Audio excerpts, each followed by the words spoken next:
welcome to Vietnamese Global Class. Today, let's learn the names of the months of the year.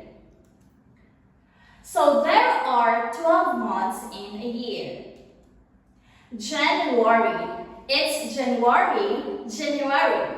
So January has 31 days. February, it's February.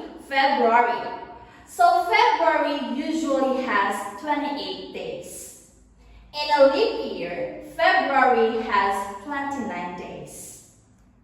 March, it's March.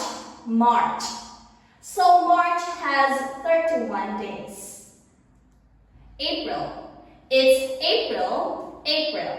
So April has 30 days.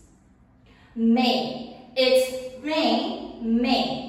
So May has 31 days. June, it's June. June has 30 days. July, it's July. July has 31 days. August, it's August.